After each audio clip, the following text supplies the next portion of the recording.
I'm Dr. Richard Cox. I think the coolest job at the Pro Innovation District. There's a lot of cool stuff that's happening at the Pro Innovation District, but I think I have the coolest job. I have the task of bringing young people into the Innovation District. But my work spans actually three different divisions at Atrium Advocate Health: community and social impact, innovation and new ventures, and workforce and talent development. So I like to share that because if you can sort of imagine how I can leverage the tools of all three of those divisions across Atrium and Advocate Health. So imagine the impact we can make when we pool all the tools and resources, human and otherwise, across all of those divisions in service of young people. So I get to sort of leverage everything that I can across all those spaces. And that's really exciting to me. My background is in education. I have no clinical background, so I'm new to sort of the clinical space. So I bring an education background to a healthcare world. So that's a really interesting perspective and lens that I'm bringing to this sort of experiment that we're doing in the Innovation District. And I always like to show these pictures, and I think every sort of educator has a slide like this of students doing stuff. So I always like to share this, and plus any chance I get, I show the picture of me at Teacher Space Camp because it's like the coolest picture I've ever taken. So I just like to include it if I can in any presentation. But that's sort of a little bit about me. My background is in education. I've taught teachers and had the pleasure of teaching pretty much everything kindergarten through 12th grade, and now have the pleasure of teaching young people in a workforce and talent development space at Atrium Advocate Health. So I know you're familiar with an innovation ecosystem, but as we develop the knowledge community at the Pro, I keep thinking about what's missing, and I know it's implied in this sort of graphic and knowledge community, but I keep thinking as we think about as Charlotte develops, here's sort of the build out of the Pro Innovation District in 10 to 15 years. So sort of what it looks like now, but what it's going to look like in 15 years. And we think about what, med students being on campus and learning. And we think about surgeons being on campus and learning. The through line, the sort of keystone species in the innovation ecosystem that felt like it was really missing, that we weren't hitting, were kindergarten through 12th grade students and their teachers. So that's where my work comes in. My work spans kindergarten through 12th grade. And so we're already doing work in this space without a physical lab. The Pro just opened a week ago, and my work spans from a $30 million Bloomberg Philanthropies grant, where we're converting a high school into a healthcare high school, to existing internal pathway work, where we're guaranteeing jobs to students in neurodiagnostic tech and sim tech and rad tech. But I'm going to focus and sort of zero in on a very special project that's taking place in the Pearl that we're building, called a STEM lab. It doesn't have a formal name yet, so we're just going to call it a STEM lab, but we're trying to think of a fancy name for it. But it's going to sort of fill in a very special piece of the project. So I'm going to zero in on that, but know that my work sort of spans all of this all of this continuum. The idea was, what would happen if you put a STEM lab in the middle of all of this? And so the STEM lab is a physical space dedicated just to bringing middle and high school students into the innovation ecosystem. It's about a 2,000 square foot space on the 9th floor of the Center for Education, which is right alongside the Wake Forest School of Medicine. So in the building on the right-hand side, it'll live right alongside the Carolina College of Health Science, Wake Forest School of Medicine, and all the Atrium Health kind of facilities, right alongside the industry partners in the research building to the left.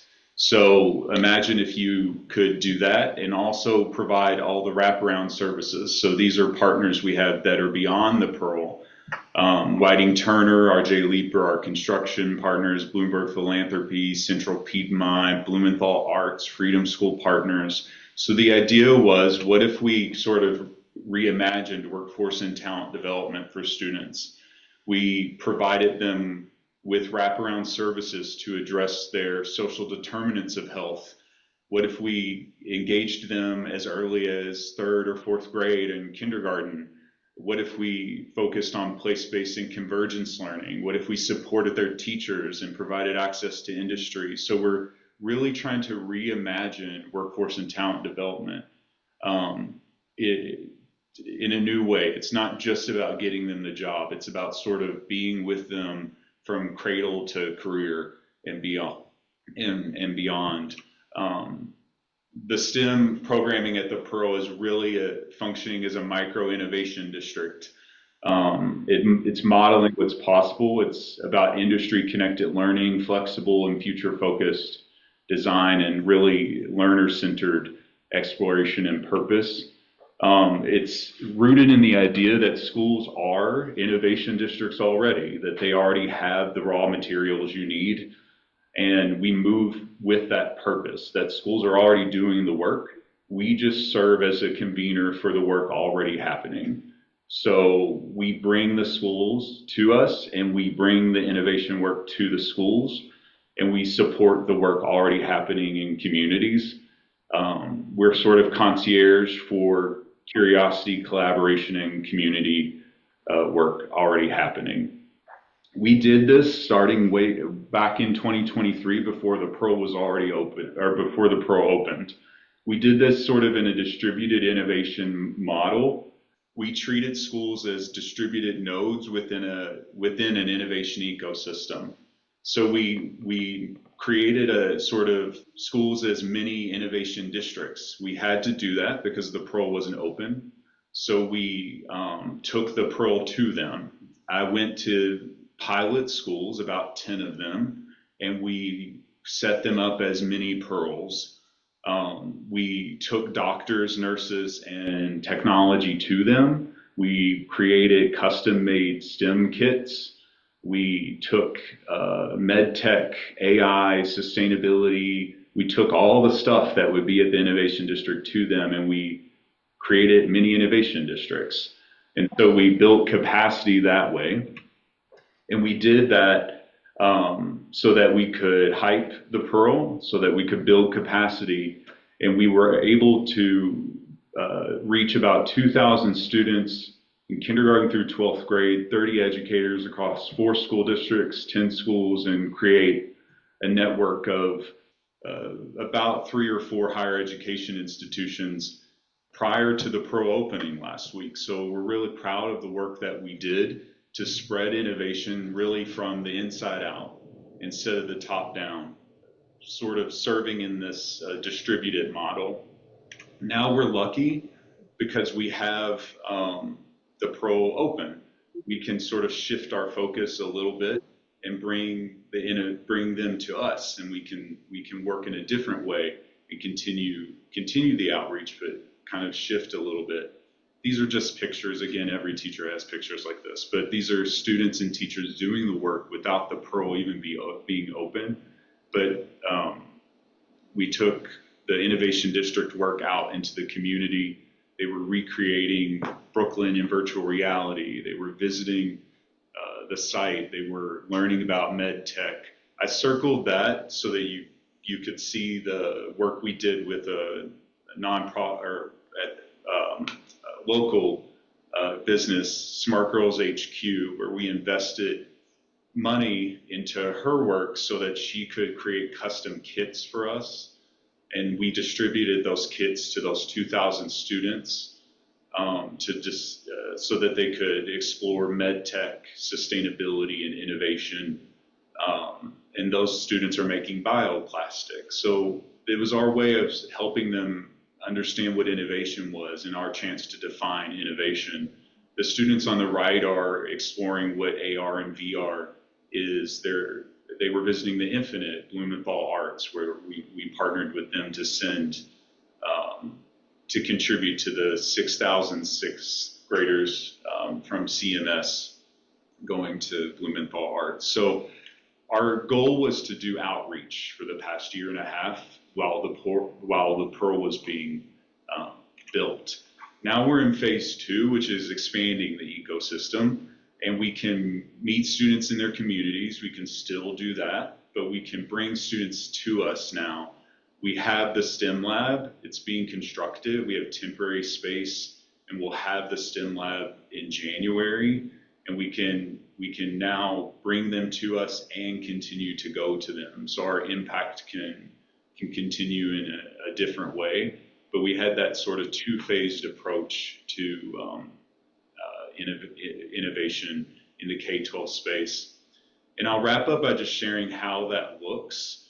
We embrace the Stanford bio-design process. So students are engaged in a process of identifying, inventing, and implementing. So everything that they encounter is a case study, a real life case study where they're tasked with solving a real problem. We're lucky that our STEM programming is rooted in industry, informed by and rooted in industries, and we're lucky to have access to all that Advocate and Atrium Health offers. So I can access real life patient case studies and put that in front of young people and ask them to actually solve real problems. That's the differentiator for our STEM programming that makes it different than maybe an after school STEM program that you might find in somewhere else. So students are actually solving real problems using the tools in our lab, and they are actually pitching. So it really is sort of a startup space disguised as a STEM classroom. It looks like a STEM classroom, but it really is functioning like the Connect Lab in the Pearl, or like a startup. It just sort of looks like a STEM classroom, and we don't really have the language to describe it as anything other than a STEM classroom, functioning as a really sophisticated, pretty advanced space for young people. Our focus continues on talent development and emerging pathways, and of course, economic mobility.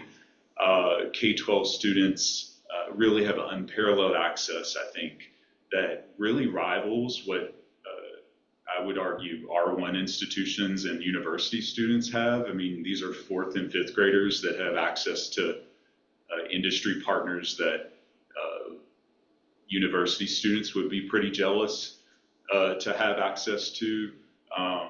They're presenting, pitching, and prototyping just like undergrads at Wake Forest would. They're working right alongside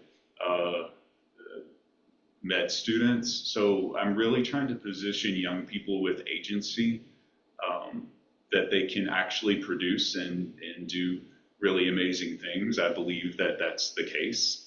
And so that's the idea. We've really tried to build a functioning mini Pearl within the Pearl. And we're doing this work already. Let me start with one question, because I feel your presentation has a lot of emotional content, but it's not in your words, it's in your pictures. And I'm always interested in, and your words are great, but they're very technical, systemic, kind of, which is of course every organization needs. But my question is, how are you creating meaningful human connections and mentorship pathways that go beyond just this transactional skill transfer or guaranteed jobs, and truly help students see themselves as potential innovators in healthcare? How does that work? How are they connecting with other people? I posted the question in chat because I know it's a lot. But the idea is how do human connections happen? We are this group, it's Yeah. essentially a mentorship program. So I'm interested, and this is a community that helps founders through connections with other founders, with advisors. And it's not necessarily just around oh, we can connect you to this investor, or oh, we can train you how to do this. It's more about these human connections that happen. So I'm curious, in your thinking, in your program, how does this human connection angle works? How do mentorship relationships that you had listed work? And Yeah. does it help potentially what you're seeing in students seeing them as potential innovators, both in terms of things that actually work and things that you are exploring right now? I mean, the core of the work is the at the end of the day, the stories are what matter most. And so that's what's most compelling. The connection is what's most compelling to students. The tech is cool. The stuff we do is cool, but the stories of the people who do the things are cooler than the things. And so that resonates with students much more. So that is what connects everything. And so the mentorship matters more than anything else. The stories matter more than anything else. The example that I was ending on, the rehab center stuff, has been most compelling. So that the students working alongside the doctors, nurses, and professionals at the Carolinas Rehab Center, that's all rooted in sort of patient case studies. So that's why I chose case studies as the root of those are real life people that we're meeting we're rooting it in authentic stories of people that we can meet. We do science for people.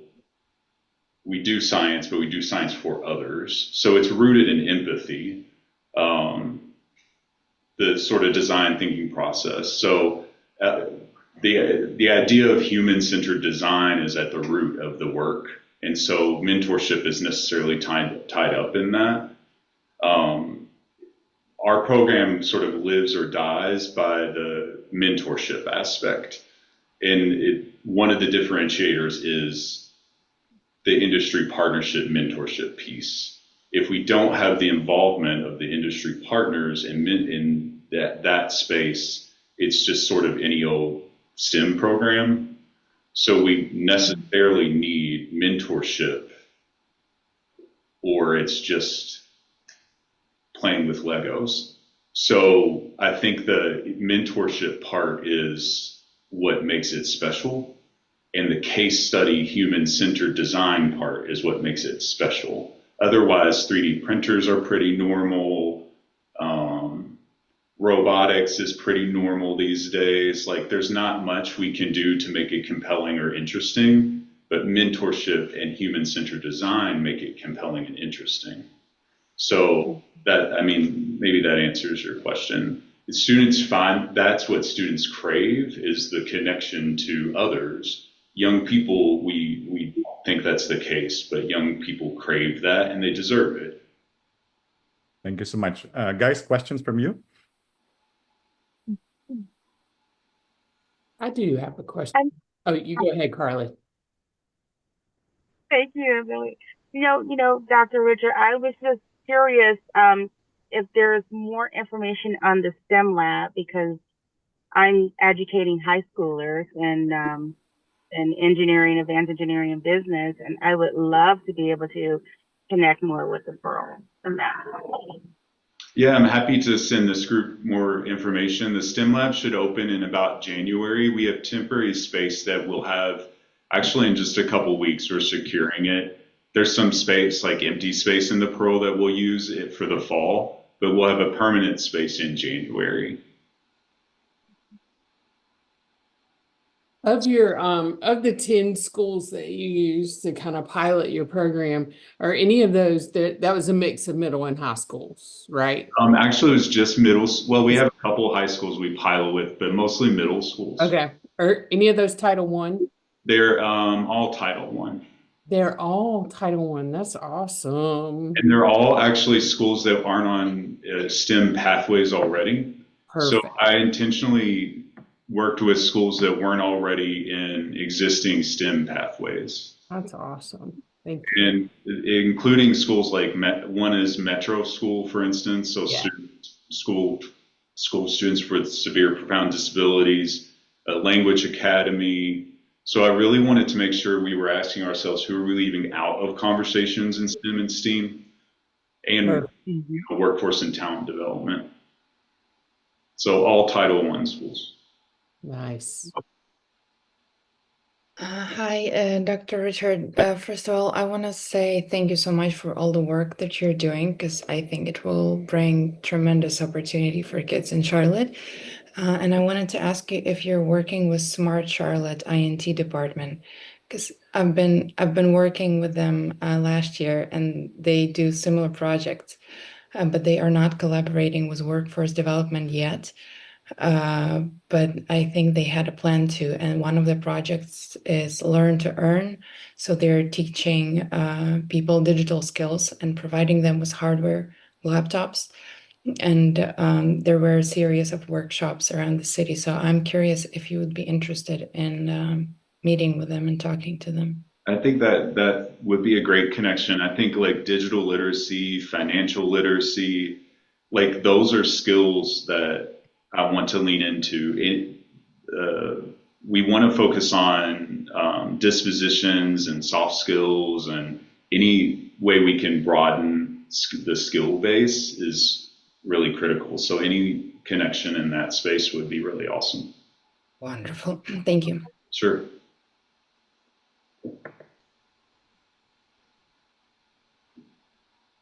Okay, it looks like, oh, George, you wanted to ask a question?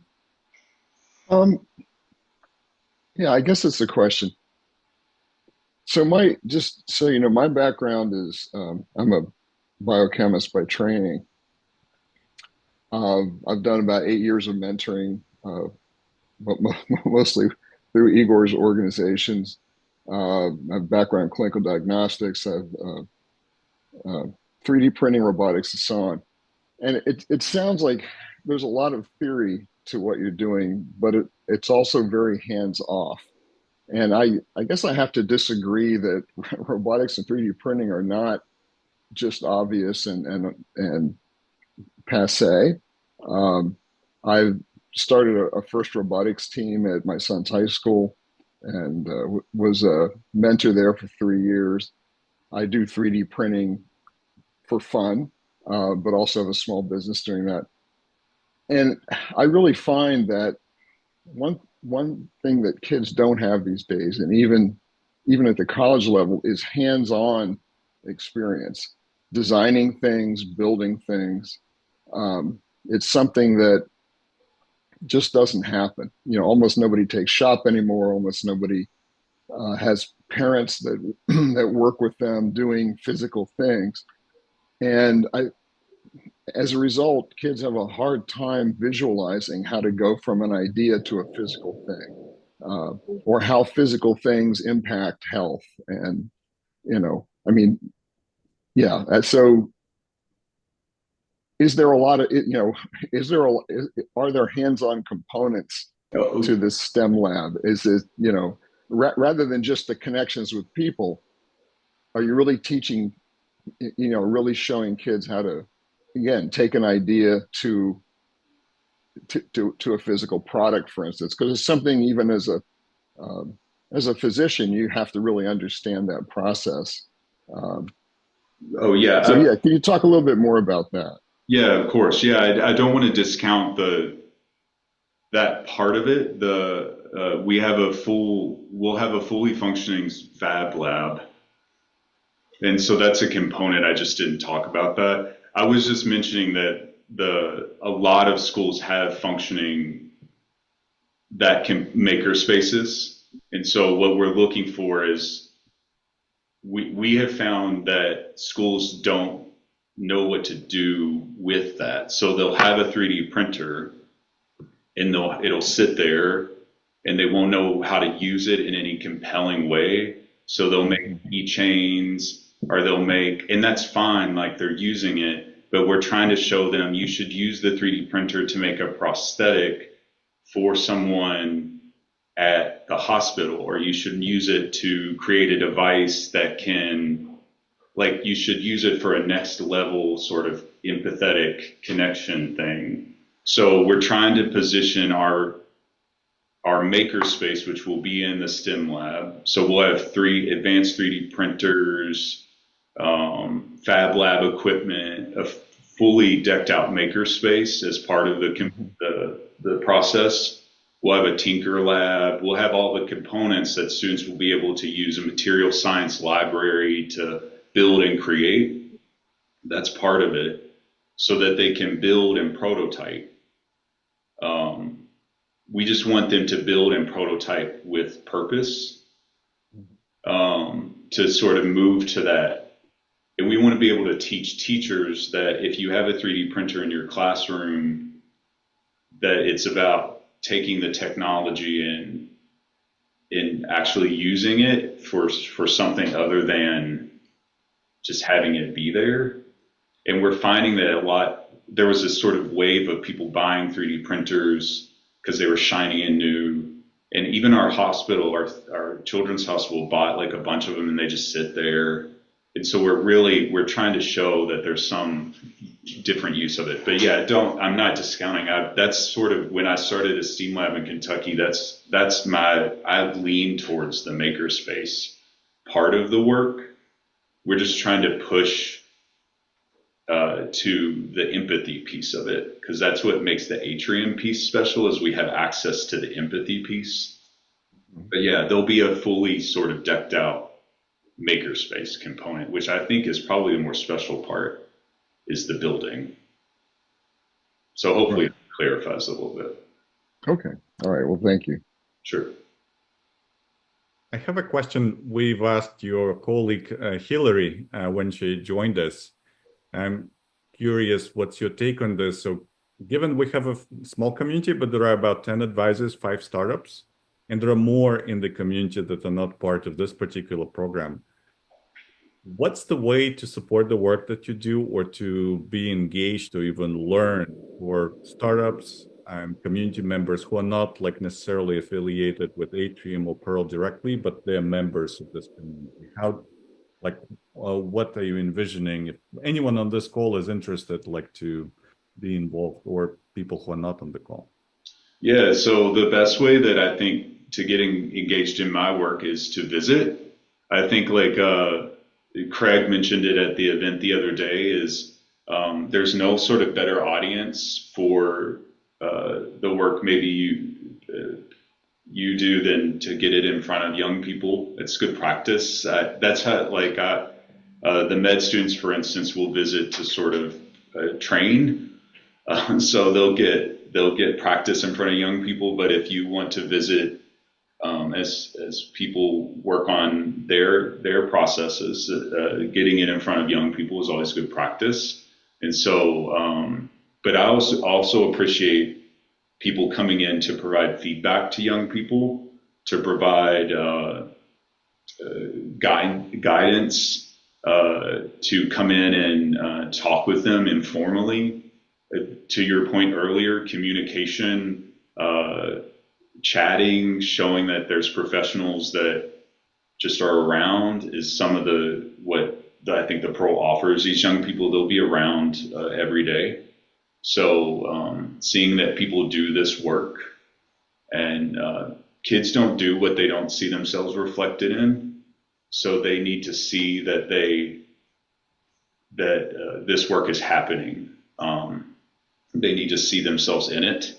So the more they can see you all doing it, that's the most helpful thing to me. And when I meet with industry partners and they ask what I don't need money. I don't need stuff. I need stories and people. So I need to know how you got to where you got to where you are. I need to know what your failures were, how you overcame them. And what I can do as an educator is I can take that and craft it into a lesson or a message that I can put in front of kids, and I can frame it into like a unit that I can use as a through line that I can pull back up and access when they get into trouble. So that's what I need, is I sort of need access to your story. So if you're willing to give that, that's super useful to me. Thank you. Sure. I really appreciate the chance to chat about this. I could talk about it all day. So anytime you want to learn more, feel free to stop by. The Pro is open. So